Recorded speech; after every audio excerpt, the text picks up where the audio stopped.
أول شيء, assalamu alaikum, bismillah ar-Rahman ar-Rahim. Effectivement, cette date du 29 mars restera à jamais gravée déjà dans nos têtes, que ce soit les acteurs principaux, à savoir les joueurs, tout le staff technique, évidemment tous les supporters et tout le peuple algérien, en tous les cas ceux qui suivent le football et l'équipe nationale. De par déjà l'importance de ce match-là, décisif pour cette qualification mondiale 2022, et évidemment de par ce scénario, on va le dire, on n'a pas peur des mots, dramatique, où on est passé par tous les sentiments. Et puis avec ce résultat final. Et quand je dis scénario dramatique, je ne parle pas que des dernières secondes du match, je parle de l'ensemble du match, je parle des 2 heures, des 126 minutes qui ont jalonné ce match-là. Donc effectivement, c'est pas quelque chose qui chez moi peut disparaître aussi facilement. On avait fondé évidemment beaucoup d'espoir. C'est un projet qui a démarré à ma signature. Il était prévu, on parlait de qualification évidemment et de participation productive et positive aux différentes CAN, et puis cette Coupe du Monde. Donc il n'y avait pas évidemment, comme j'ai pu l'entendre ici et là, de résultats ou des objectifs de résultats dans ce contrat, mais on parlait quand même d'un contrat qui allait porter sur 4 ans et demi, et dans ces 4 ans et demi, il y avait deux compétitions intercontinentales qui étaient deux Coupes d'Afrique, 2019-2021, et cette Coupe du Monde. Donc c'était un objectif pour nous. Évidemment que c'est une grande désillusion, une grande tristesse, et puis d'autres sentiments tels que la colère aussi. Donc on ne peut pas dire que l'on est totalement récupéré de ça et qu'on est déjà passé à autre chose. Ça serait mentir. On est encore dans ce choc-là, dans cette, puis on ressasse ce match-là. Une personne comme moi qui est totalement investie dans mon travail, où je place mon métier quasiment au centre de ma vie, avec bien sûr la famille. C'est évidemment une lourde chose à porter, et qu'il va falloir justement porter pendant un certain temps. L'être humain, l'insan, il est fait d'oubli. Il est fait d'oubli, et c'est d'ailleurs la racine de mot insan. Et c'est sûr qu'avec le temps, les choses entreront dans l'ordre, et s'amenuiseront. Le sentiment de tristesse, le sentiment d'avoir raté quelque chose. Mais ça restera toujours gravé en nous, et on le portera tout le temps. Donc ça va un peu mieux, pour répondre plus simplement à la question. Évidemment, chaque jour suffit à sa peine, ça va un peu mieux, mais ça reste quand même assez frais, et les sentiments dont je vous ai parlé au début sont toujours assez vifs.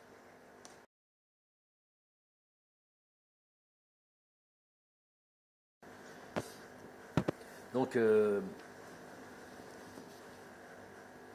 effectivement, sans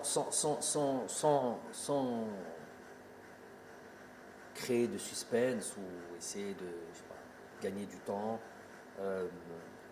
pourquoi, pour qui, je ne sais pas, parce que j'ai entendu ici et là, il se doit de répondre. Un investissement avec l'équipe nationale d'Algérie, je suis obligé de répondre un peu plus largement à cette question. J'avais déjà été approché en équipe nationale d'Algérie avant même que je prenne mes fonctions en 2018. Et j'ai à chaque fois tempéré et je l'avais expliqué ça aussi, parce que مسؤولية كبيرة et on ne peut pas, si on ne se sent pas prêt, لما تحس بلي راك جاهز على هذيك المسؤولية وتقدرها, s'aventurer sur ça. Je ne suis pas un entraîneur اللي كان يحوس خدمة, parler simplement, pas un entraîneur sans emploi ou à la recherche d'un emploi, mais il fallait y aller avec des certitudes, une forme de certitude, même si on n'en a pas tout le temps dans le football. Donc j'ai pris le temps, et le jour où j'estimais que j'étais prêt à mon humble avis, et que l'on a fait appel à moi, j'ai répondu présent. Avec ce qui s'est passé, le minimum de respect que j'ai pour mon équipe nationale, pour mon pays, après un échec avec lequel je viens d'expliquer, ça reste un échec, les conditions sont des conditions, pas de problème là-dessus, mais ça reste un échec. Avec cet échec-là, le minimum que l'on se devait à ce pays, c'est être sûr de savoir, par rapport à la responsabilité qui est la mienne, si on est capable de redémarrer, malgré cet échec, avec autant de force, autant d'énergie et autant de passion, autant et se fixer d'autres objectifs. Donc ça prend un certain temps, parce que ce temps-là, il est à la mesure du drame footballistique, qu'on s'entende bien, on reste dans notre domaine-là, et qu'on ne fasse pas de démagogie. Ce drame footballistique qu'on a pu vivre tous ensemble, ça méritait, en tout cas pour une personne comme moi, qui a été profondément touchée, ça méritait ce temps-là, puisque j'avais estimé, et je m'étais déjà préparé dans un coin de ma tête, au cas où ça ne fonctionnait pas, de devoir quitter mes fonctions. Je suis dans cet état d'esprit de تستاهل حاجة, parce que tu as travaillé, parce que tu as fait تستاهلها. Il y a une promotion qui est là, il y a un truc comme ça, c'est la méritocratie. Mais تستاهلش, tu ne mérites pas, parce que voilà, tu as échoué, un échec, tu as mal, entre guillemets, mal travaillé, eh ben, tu dois te partir. J'ai un contrat qui est là jusqu'à décembre 2022. Il n'y a pas de conditions d'objectifs, comme certains ont pu le dire, les ignorants qui me parlaient pour parler, mais ça dépasse le cadre du contrat. Moi, j'ai soumis à mes responsables, président de fédération, tous mes responsables, je leur ai donné la possibilité, l'opportunité de mettre fin à ce contrat sur se serre la main, salam alaikum, sans bruit, sans rien du tout. Et je prends la responsabilité aussi en disant que s'ils avaient pensé ça, s'ils avaient pensé que j'étais plus l'homme de la situation, ou qui voyaient l'arrivée d'un autre sélectionneur d'un bon œil, je ne sais pas de problème. On part en silence, sans bruit, sans rien du tout, on se serre la main et on met fin à ce contrat-là. Ça, c'est une première des choses. Ça n'a pas été accepté. Je n'ai pas envie de dire que c'est une démission. Ce n'est pas une démission. Si c'est une démission, j'y suis plus. Une proposition. Et voir si cette fédération, si les responsables du sport, du football en Algérie, quelle vision et quelle position ils ont par rapport à moi. Donc, ils avaient le souhait que je puisse continuer cette fonction, continuer à être à la direction de cette équipe nationale. Ça, c'est un des éléments et une des instances, on va dire, qui était fondamentale pour moi, indispensable pour moi. مالكش باغي تخدم معايا بدون الحس, serre la main, salam alaikum, salam alaikum. Il y a des blèmes. Il ne s'agit pas d'un contrat, il ne s'agit pas d'un truc comme ça. Je laisse ça à d'autres entraîneurs, l'envie de faire ce qu'ils veulent quand ils doivent se séparer. Il y a le deuxième élément, ô combien important, c'est le Jumhur ou Sha'bna, dans son ensemble, qui a apporté encore une voix ou avec l'envie de croire en nous, de mon staff et moi-même, ces joueurs, de nous voir encore à la tête de cette équipe nationale, malgré هذيك الهزيمة. Donc c'est quelque chose, puisque je suis venu pour ça, je ne suis pas venu pour autre chose que ça. Je suis obligé de le redire, si j'avais choisi la facilité, au sens large du terme, facilité dans tout, facilité dans la vie, la vie de famille, la vie, tout ce qu'on veut, la vie professionnelle. Si j'avais choisi la facilité, je ne serais pas à la tête de l'équipe nationale.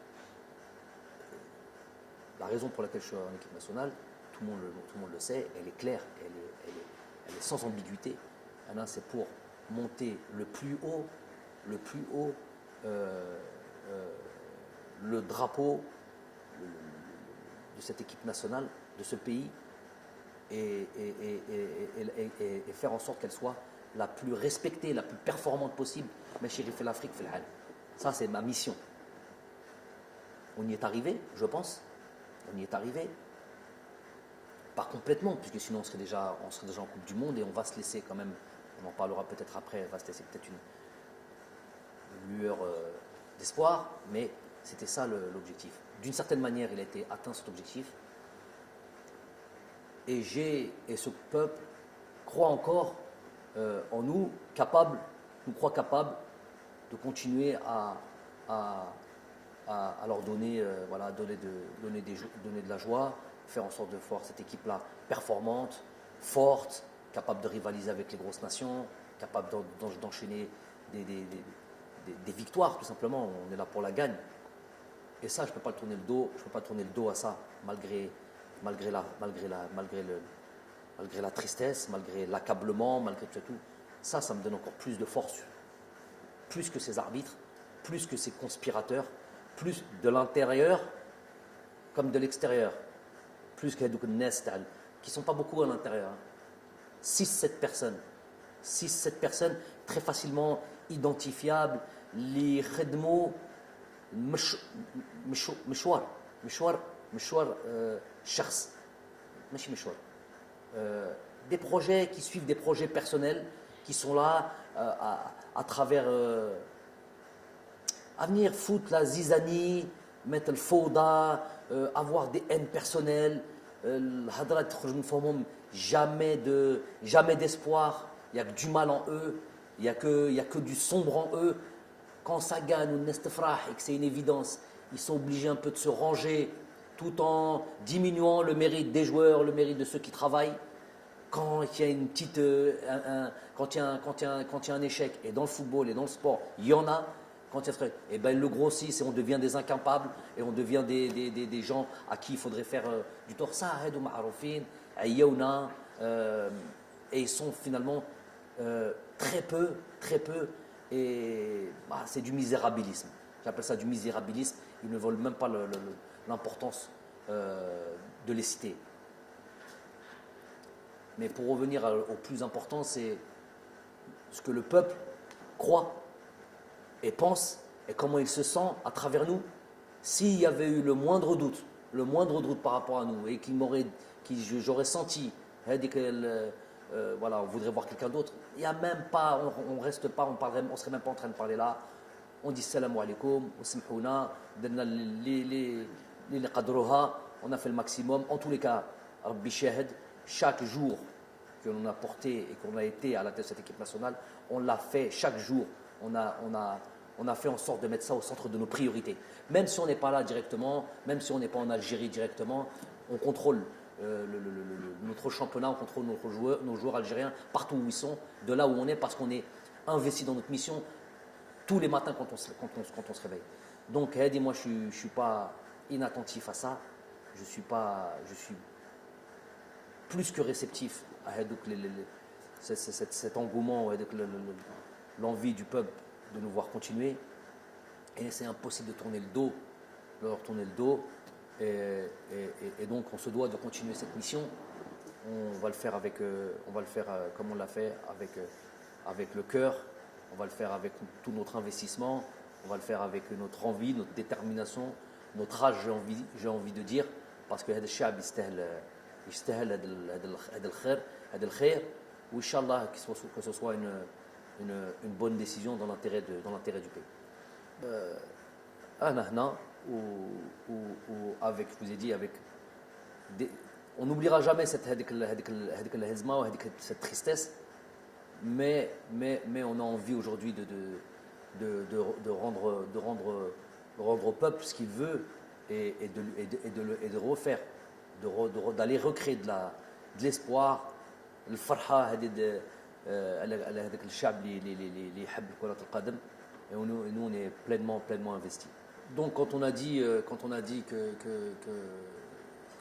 qu'on a été attentif, je suis attentif avec l'espoir que le peuple a en nous et qu'on se doit de repartir de l'avant et d'aller recréer une dynamique. Après, il faut une stratégie, parce que tout marche à la stratégie. Le Hamas mliha, le Tomouh mlih, mais لازم toujours stratégie. On a eu le temps de penser. Je vous ai dit, moi, ma vie, ce n'est que ma famille et mon football, alors encore plus quand c'est mon équipe nationale. Donc on a eu le temps de penser à la stratégie que l'on va mettre en place. Le nouveau souffle, un souffle qu'on va envoyer à ce groupe, à créer voilà, une autre dynamique. Ne pas, je l'ai dit en conférence de presse tout de suite après le match, ne pas tout jeter bien sûr à la poubelle, évidemment, ne pas tout remettre en question. On a atteint certaines choses qui étaient, je me rappelle de 2018 quand je suis arrivé et aujourd'hui, on a atteint certaines choses plus qu'intéressantes qui nous a amenés ici. On a tout sauf démérité sur ces deux matchs du Cameroun. Je l'ai dit, c'est pas la meilleure équipe, Beddalil, qui s'est qualifié à la Coupe du Monde. C'est l'injustice des fois du football, la cruauté du football. Donc ça veut dire que cette équipe-là, ce groupe-là, il a des ressources. Évidemment, de toute manière, avec ou sans qualification, il y a plein de choses qui allaient arriver après ça. On est dans la perpétuelle, réflexion sur comment faire de ce groupe un groupe encore plus performant.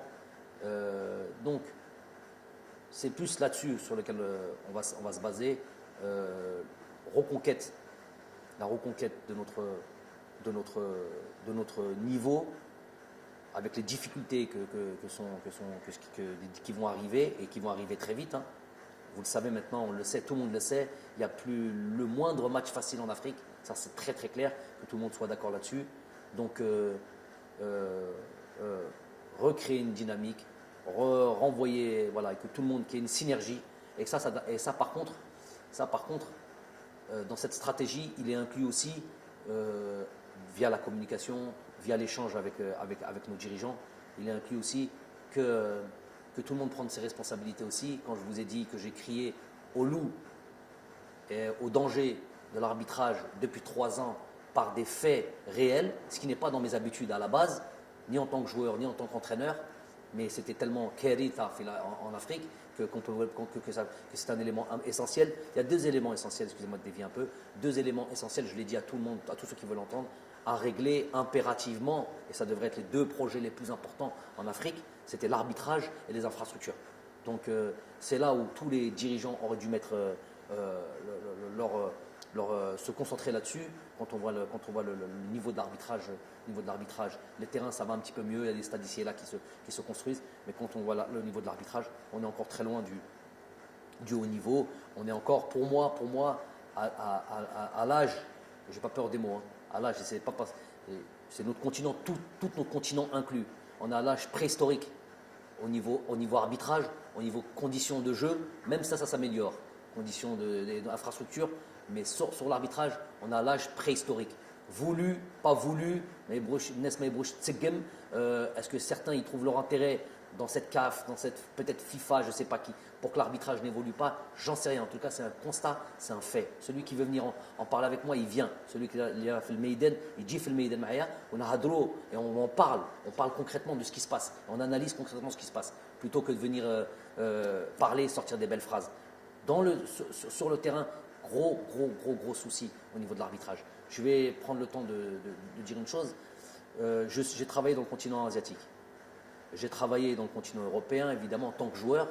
Et j'ai vu comment on a basculé au niveau de l'arbitrage en Europe, comme on est quasiment au niveau zéro, quasiment au niveau zéro erreur, en plus avec la VAR. Donc là, il n'y a quasiment plus aucune possibilité d'erreur. C'est une vraie assistance. C'est une vraie assistance aux arbitres. Il n'y a plus de possibilité d'erreur. En Asie, donc il n'y a même plus la possibilité qu'un arbitre fasse quoi que ce soit. En Asie, j'ai été à la tête j'ai fait les Champions League asiatiques avec mon club. J'ai fait les équipes nationales avec l'équipe nationale du Qatar. Donc j'ai fait les compétitions internationales asiatiques. J'ai fait des colloques, pas des colloques, des réunions préliminaires aux compétitions que l'on a pu jouer, que ce soit des coupes du Golfe, que ce soit des coupes des championnats d'Asie, des Champions League asiatiques. J'ai fait ces réunions préliminaires. J'en ai fait notamment une avant un championnat d'Asie, je crois, où je le répète et je répète souvent, on sort de la réunion, elle dure 1 heure, 1 heure et demie. On sort de la réunion, tu as l'impression, toi qui est complètement intègre, qu'il va t'arriver quelque chose, tellement ils sont pointus, assidus et exigeants et impardonnables. C'est tolérance zéro en termes d'arbitrage. Faut savoir qu'en Asie, si tu entends, vois, c'est les mots qui avaient été utilisés par les dirigeants de l'AFC, la Confédération asiatique. Tu entends, tu vois, n'en parle pas de si tu es mêlé, c'est la prison. La prison, ça c'est sûr, des peines de prison, des peines pénales, prison et radis à vie du football. Imaginez-vous à quel point on est loin en Afrique quand ça, nous sommes l'arbitrage en Afrique, quand on arrive dans ces compétitions-là ou dans des matchs aussi importants, c'est un marché, tout simplement un marché.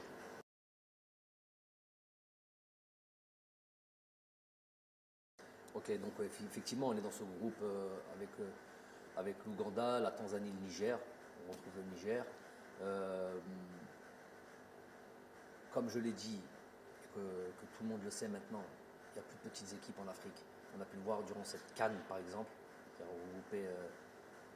On a vu toutes les phases la phase de groupe, toutes les équipes, les grosses équipes, ne serait-ce que prenons en exemple le champion d'Afrique, le Sénégal, avec cette première victoire, je me rappelle 1-0, 97e minute sur penalty de Mané contre, je sais plus, contre le Zimbabwe, je crois, je ne sais plus contre qui.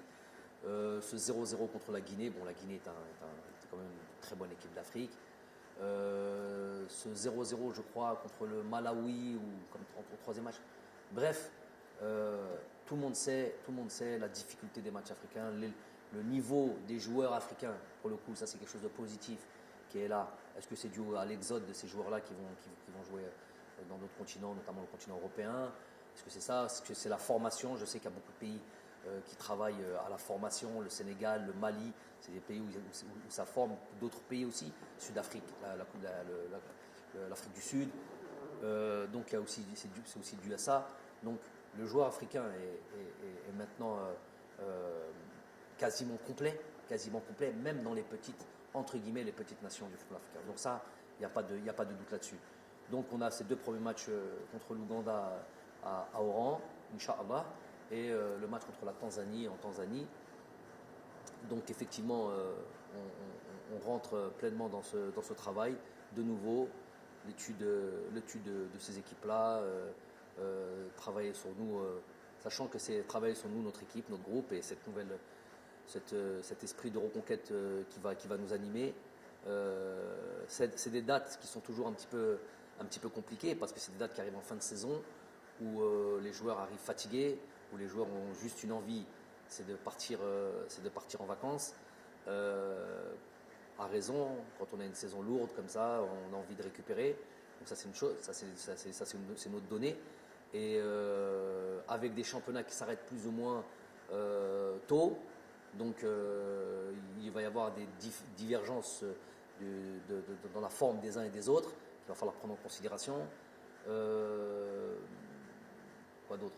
Donc tout ça, ça va être évidemment étudié, suivi, et voilà, faire en sorte, surtout, et puis surtout, voilà, le moral des troupes, parce que effectivement, il va peut-être y avoir des joueurs qui étaient là cette double confrontation contre Cameroun et qui ne seront pas là au mois de juin pour ces deux matchs contre l'Ouganda et la Tanzanie. Mais il y aura aussi un noyau qui est là et qui a été touché, je sais, qui est lourdement touché parce qu'ils avaient beaucoup d'espoir dans cette qualification à la Coupe du Monde. Donc il va falloir aussi voilà, remobiliser les troupes, se réinventer, renvoyer de la force au projet que l'on veut mettre en place et voilà, que tout le monde adhère à ça. Voilà, que tout le monde adhère à ça. On va s'atteler à ça. Donc là aussi va être la difficulté, en plus de l'adversaire, en plus des deux matchs qu'on va pouvoir jouer dans ce groupe-là, dans ce début de campagne de qualification. Il va y avoir aussi ces éléments à prendre en considération. On va être déjà dessus. Nous, de toute manière, entraîneur que je suis, staff que l'on est, on est dans l'éternelle remise en question. On fait un bilan après chaque stage, après chaque phase finale. On est dans l'échange quasi quotidien. C'est un travail lourd sur lequel on est. Où je vous ai dit, on place notre travail au centre de nos priorités. Donc tout ça là, tout ce que vous venez de citer, évidemment, ça va être mis à l'ordre du jour. Évidemment qu'il va y avoir un effectif qui va évoluer, mais je vous dis, de toute manière, on est dans la perpétuelle idée de comment être plus fort. Donc que ce soit avec un groupe, que ce soit dans la méthode de travail, que ce soit dans les idées de jeu, de comment poser. Vous voyez bien sur ces deux derniers matchs, on a été sur un système dans lequel on n'a jamais joué. On a estimé que c'était le meilleur système. Il s'avère qu'on a été gagné à l'extérieur, là où c'est très, très, très difficile d'aller battre le Cameroun, sans concéder la moindre occasion. Si ce n'est le coup franc de Toko Ekambi un petit peu vicieux, sur lequel Raïs était vigilant. Je ne sais pas si on peut considérer ça comme une occasion, mais en tous les cas, sur l'aspect du jeu, on n'a pas concédé d'occasion. Ils ont eu le ballon, ils sont là parce qu'on a bien voulu ça, une position stérile qui ne les a pas amenés à des vraies occasions de but. Un match retour, on est reparti sur le même système, on peut avoir des systèmes identiques, mais avec une animation différente et avec un état d'esprit différent. On s'est créé pas mal de situations. On a frappé 7-8 fois au but Pour moi, ce match-là, je le résume comme ça aussi. Il y a eu deux hommes du match dans ce match-là. Le premier, c'est Gassama. Le deuxième, c'est Onana, le gardien de but. Combien d'arrêts il a fait? Combien de situations il a eu? Bon, plus ou moins dangereuses. Il y a eu des arrêts un peu plus faciles, toujours avec des frappes cadrées. Mais il y a eu des vraies situations de but. Il y a même eu des buts qui ont été annulés. On s'est retrouvé dans la surface de réparation, donc il y a des pénaltys qui ont été annulés. Tout ça, et pour eux quoi? Une occasion sur le centre avec le double arrêt de Raïs Mbolhi. Donc on s'est remis, pour vous dire qu'on se remet en question, même sur des matchs clés, alors qu'on a un système dans lequel on joue plus ou moins deux systèmes sur lesquels on alterne depuis à peu près quasiment 4 ans.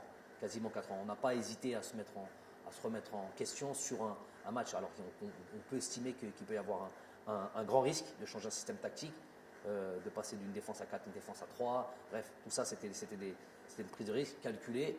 Donc c'est pour dire à quel point on est dans la réflexion, l'analyse. Il y aura, ça sera perpétuel, ça sera un truc. Il va y avoir l'avènement normalement de joueurs qui vont devoir faire comme l'ont fait à leur temps Youssef Blaili, Baghdad Bounedjah, Djamel Belamri, Youssef Attal, Ismaïl Benasser. Quand on arrive en sélection, Ismaïl Benasser, il ne faut jamais l'oublier, n'avait 0 match en équipe nationale.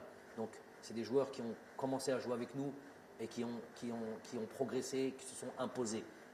J'invite les différents joueurs qui vont nous rejoindre à être dans ce même état d'esprit, à les bousculer, et plus que bousculer, prendre des places s'il le faut dans cette équipe nationale et montrer qu'ils sont au niveau pour aller faire de grandes choses.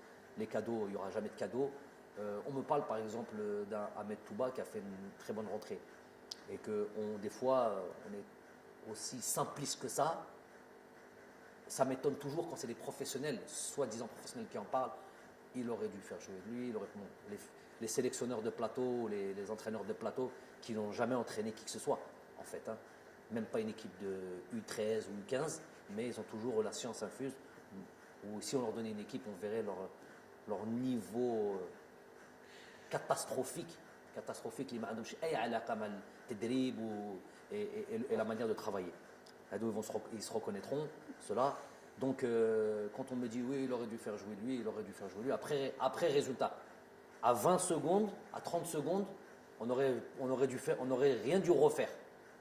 30 secondes a suffi à remettre en cause des joueurs et remettre en cause des systèmes. Mais par exemple, je vais parler de choses intéressantes. Un joueur comme Ahmed Touba, par exemple, Ahmed Touba, il y a un début dans lequel il est arrivé, où on a discuté avant, il y a un long process. On ne va pas tous les jours crier non,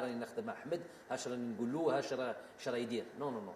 Lui, il sait ce qu'on fait. Avant même qu'il arrive, il y avait une discussion à avoir sur son jeu et sur sa manière de jouer. Le Ahmed Touba, qui est venu, qui nous a rejoint il y a 1 an et demi à peu près, ou 1 an comme ça, qui n'a pas trop joué, et le Ahmed Touba d'aujourd'hui, il y a une grosse différence.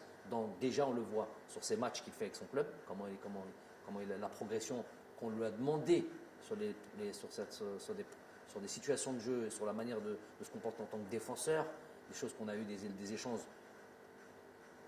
profonds sur lesquels on demandait, et ce changement-là ne se fait pas du jour au lendemain. Donc, le Ahmed Touba et ce Ahmed Touba d'il y a 1 an et Ahmed Touba 3 jours avant le match ou 2 jours avant le match, une discussion qu'on a pu avoir en fonction de ce que je voyais à l'entraînement et de son évolution, je lui ai dit que ton tour va arriver très tôt. Il en témoignera 48 heures ou 72 heures avant ce deuxième match. Ton tour va arriver. Parce que ce que je vois là, c'est ce qui m'intéresse. Un vrai défenseur, quelqu'un qui n'est pas venu, qui ne vient pas en sélection en admirant peut-être. C'est lui-même qui a dit ça. Une forme de timidité, qui ne lui permettait pas de jouer le jeu que l'on demande.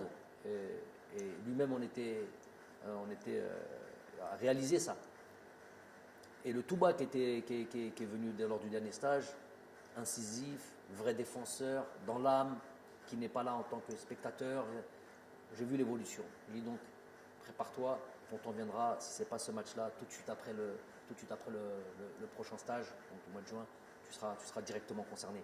Donc on a eu cette discussion avec eux. Il s'avère qu'il est rentré, il a fait la rentrée qu'il a fait. Mais peut-être que si Touba l'avait fait rentrer plus tôt dans d'autres matchs, on aurait crié c'est quoi ce joueur-là, il n'est pas apte à jouer en équipe nationale. Donc les choses, elles viennent avec le temps. C'est pas, il a joué 20 minutes, il a bien joué, oh il aurait dû jouer les 2 heures auparavant. C'est plus que ça, c'est un calcul et un travail qui est plus élaboré que ça. C'est un exemple, mais il y en a d'autres comme ça.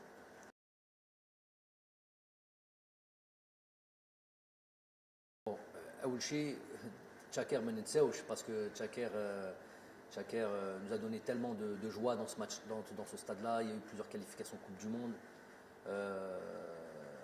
qui ont été réalisées, des matchs historiques. Menseauch, ne serait-ce que parce que il porte le nom d'un chouhada, donc Rabbi yarhamou, Rabbi wasa' alayh.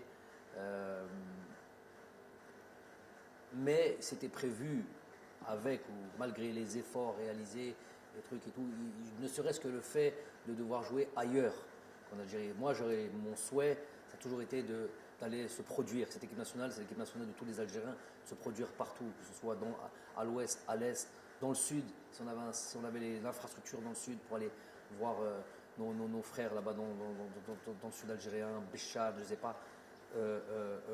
Du côté de la Kabylie, il y a le stade de Tizouzou, j'espère qu'il arrivera à achèvement le plus tôt possible. Déjà l'idée c'est ça, d'aller se répandre et d'aller profiter de Jomorna ou Humayoteni profite de nous et d'aller faire des grands matchs partout en Algérie. Ça c'est l'objectif numéro 1, avec ou sans Tchaker. Ça c'est une chose. Deuxième chose, donc le stade d'Oran et le stade c'est celui-là qui est prêt. Et c'est celui-là parce qu'ils vont accueillir les Jeux méditerranéens. Et évidemment, donc c'est un début. C'était prévu bien avant ce match-là. C'était prévu qu'on aille à Oran parce qu'on savait que c'était le stade qui allait être prêt. Donc on va aller jouer à Oran. On va aller jouer un match, 2 matchs, 3 matchs régulièrement. Le temps que les autres stades soient prêts. J'exclus pas de revenir moi jouer au 5 juillet, d'aller jouer. On m'a dit que Barraki c'est c'est en très bonne avancée on risque de récupérer ce stade bientôt. Donc Barraki, j'espère que les autres stades, voilà, là où on peut se produire, l'Algérie Kbira, Masha'Allah, et nous, notre objectif c'est d'aller jouer partout en Algérie.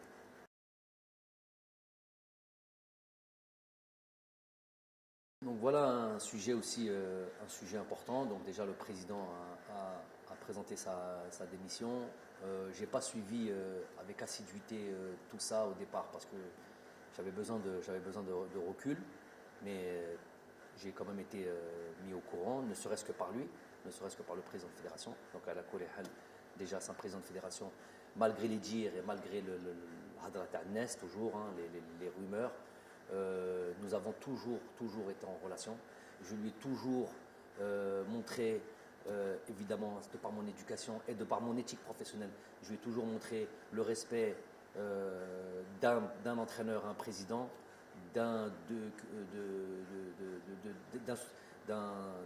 personne dans une entreprise, la fédération, admettons que c'est une entreprise, à son supérieur hiérarchique.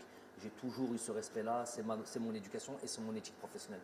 Le contact et les discussions n'ont jamais cessé entre moi et le président de fédération sortant, jamais. À partir du moment où il a pris ses responsabilités ou qu'il a pris sa fonction de président, on a toujours travaillé ensemble. Malgré, on va être très clair et très sincère là-dessus, malgré le fait, et il l'admettra lui-même, que d'un point de vue footballistique, c'est peut-être pas ce qu'on demande en priorité à un président, malgré sur l'aspect footballistique, il y avait évidemment pas une divergence, non, il n'y a pas une divergence, mais un écart de connaissances, peut-être de compétences sur l'aspect footballistique pur. Donc peut-être un peu moins d'échanges sur l'aspect footballistique, malgré que j'aime en parler, j'aime m'expliquer ce que je fais, et il a eu le droit à toutes ces discussions, où j'expliquais toujours ce que l'on faisait. Mais voilà, en retour, évidemment, si on veut créer, si on veut comparer par exemple au président que j'avais avant, qui était M. Khaled Zetchi, qui est issu du football, avec tout le monde, on n'a pas besoin de réexpliquer son itinéraire et où on pouvait plus rentrer sur l'aspect football, mais à la limite, c'est pas le problème. Il y a un président qui est démissionnaire. Ce que je lui ai dit quand il m'a annoncé sa démission, c'est qu'il est quelque part, il porte la responsabilité d'un échec collectif dont nous faisons partie, dont moi, coach, je fais partie, et il faut peut-être qu'il y en a un qui paye pour ça, ou peut-être que lui-même, s'il est démissionnaire, c'est que lui-même peut-être estime qu'il ne peut pas mener sa fonction au bout. Je ne sais pas, les raisons lui appartiennent. En tout cas, toujours on respecte les gens, on remercie les gens. C'est une personne sur l'échange humain et très appréciable, vraiment très appréciable. J'ai jamais eu le moindre souci, malgré que sur l'aspect humain, sur l'aspect du travail, évidemment, ça c'est partout, ça existe partout. Il peut y avoir des divergences, on donne chacun son point de vue, mais après, ça ne dépasse pas un certain niveau au niveau du respect. Le respect a toujours été là. J'apprécie l'homme. Il n'y a pas eu l'ombre de souci. J'ai fait ce que j'avais à faire en tant que sélectionneur par rapport à un truc. Tout ce qui a été dit concernant nos relations, comme quoi il n'y avait pas de relation, c'est du mensonge. Ça, lui, il le sait, lui peut en témoigner. Les gens qui travaillent avec lui peuvent en témoigner. Du gros mensonge, comme il est répondu beaucoup chez nous, chez les 6-7 dont on parle là, les 6-7, ils se reconnaîtront. Ils passent leur temps à créer cette nuisance qui fait rien de bien à l'Algérie. Ils n'apportent absolument rien de bien à l'Algérie. Anti-progression, anti-amélioration, anti-espoir, je les appelle. Donc il y a toujours eu la relation avec le président.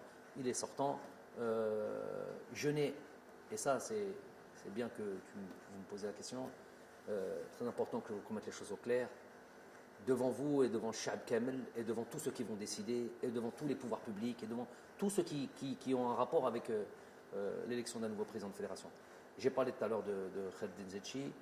Ceux qui disent encore, on n'est jamais plus sourd que quand on ne veut pas entendre.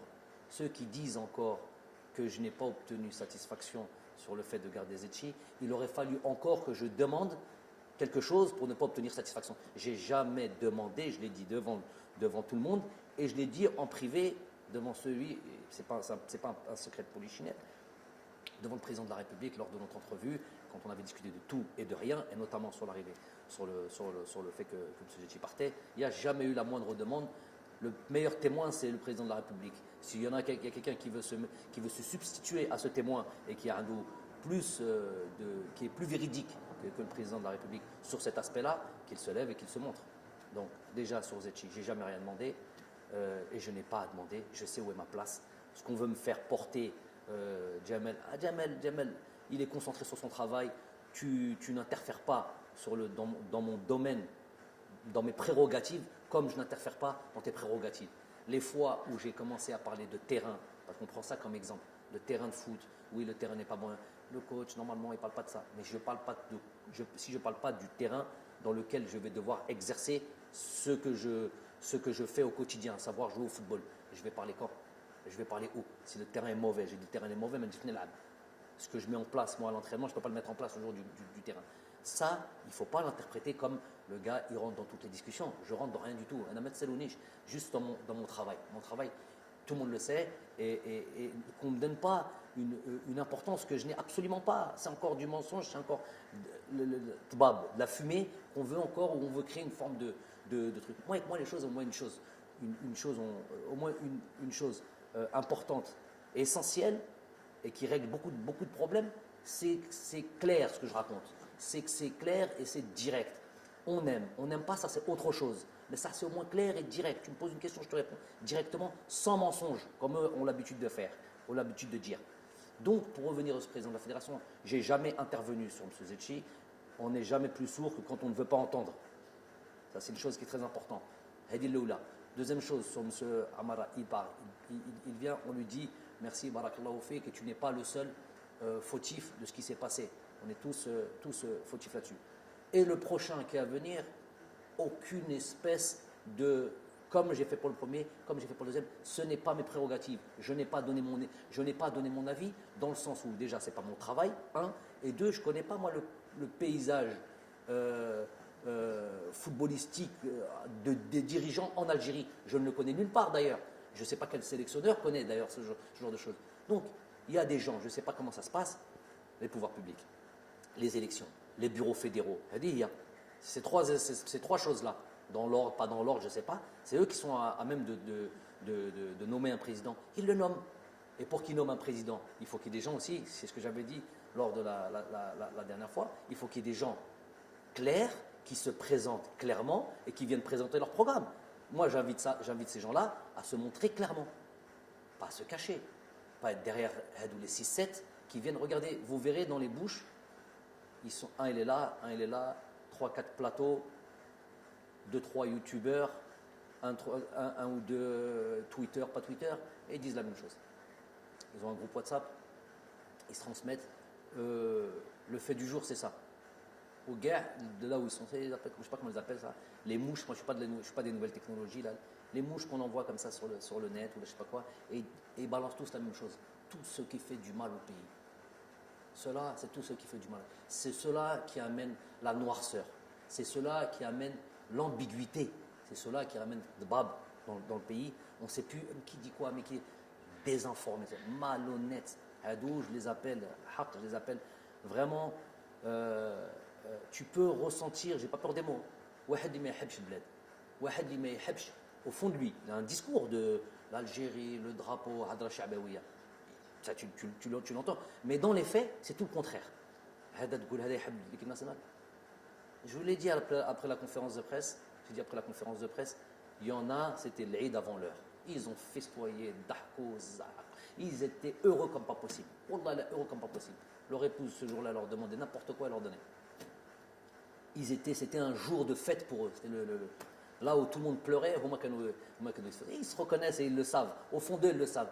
Par contre, un jour, il y a eu une ambiguïté sur les termes que j'avais employés. Il n'y a plus d'ambiguïté. Hada munafiq 100%. Munafiq li muktuba fil Coran. Voilà, lui qui vient, qui présente le drapeau de l'Algérie ou l'arc de l'Algérie, mais il n'y a rien d'algérien en lui. Il veut que truc. Il y a sa poche, ses intérêts nefsi. Ça, c'est clair et net.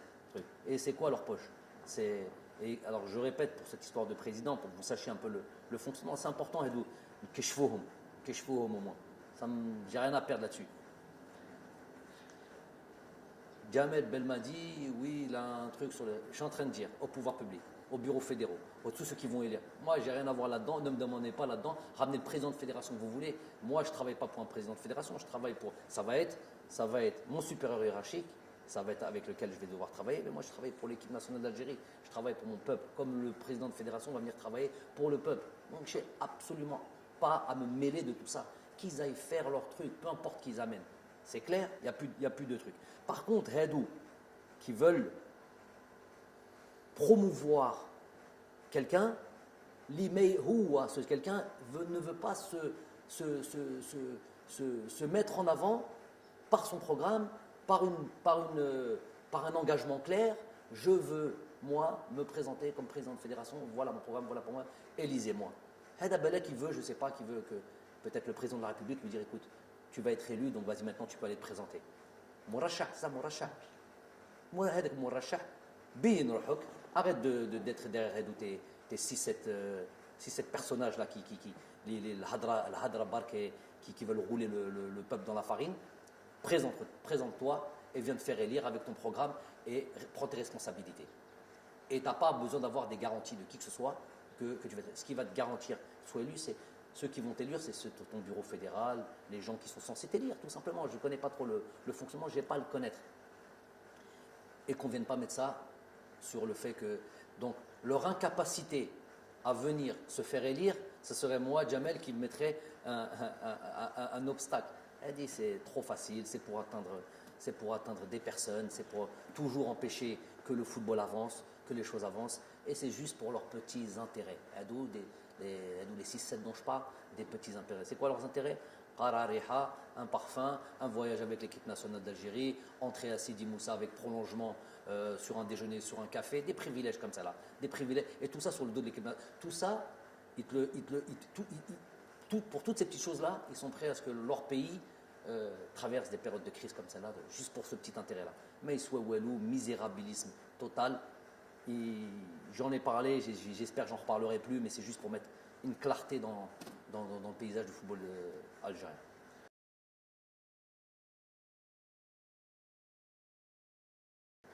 Ben Kemlo, moi ce que je veux dire c'est que on est certes enragé, on est certes déçu, on est certes, n'ayons pas pour des mots, traumatisé. Voilà. Demain matin, le jour se lèvera et la force des hommes et d'un peuple, c'est aussi de se relever. Donc nous, on va se relever.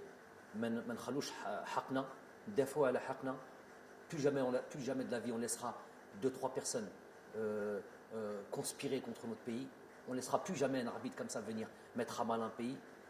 Je suis obligé de dire que je n'ai pas aimé du tout le lendemain du départ de cet arbitre à l'aéroport d'Alger, le voir confortablement assis dans les salons à boire un café et un millefeuille. Ça, j'ai pas aimé ça. J'ai vidé mon sac chez cet arbitre-là. Je l'ai croisé en Turquie après, j'ai pris le vol. Je lui ai redit la même chose. Je lui ai dit qui il était. Mais ça, j'ai pas aimé que nous puissions accepter ce genre de choses. Nous, quand on va dans ces pays, quand on va en Afrique, souvent, ce n'est pas ces traitements de faveur que l'on a.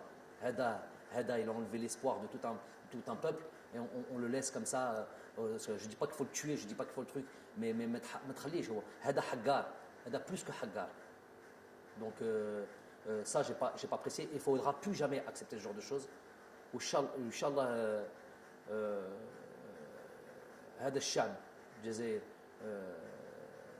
إن شاء الله يزيد يفرح ويزيد إن شاء الله qu'on vit encore des moments comme ça de joie, d'allégresse dans le futur. En tous les cas, nous, on va faire le maximum, on va s'atteler à ça, staff technique, joueurs. De toute manière, il va y avoir des joueurs. Bien sûr, il y a des erreurs ici, là, bien sûr, il y a des choses qu'on peut leur reprocher, mais dans l'ensemble, je les félicite. Mais on va devoir encore faire plus et ils vont devoir encore démontrer encore plus d'envie pour leur pays dans un esprit de reconquête. Donc voilà ce qui va être dans notre avenir. Et on a fait Laylat al-Qadr sur les derniers jours. Rabbi, Inch'Allah, صيامنا يقدر دعاء ندعاء ان شاء الله، وان شاء الله نكملوا هذا الصيام بالصحه والهنا، وصحه رمضانكم، صحه عيدكم، on vous dira ça en temps et en heure. Voilà.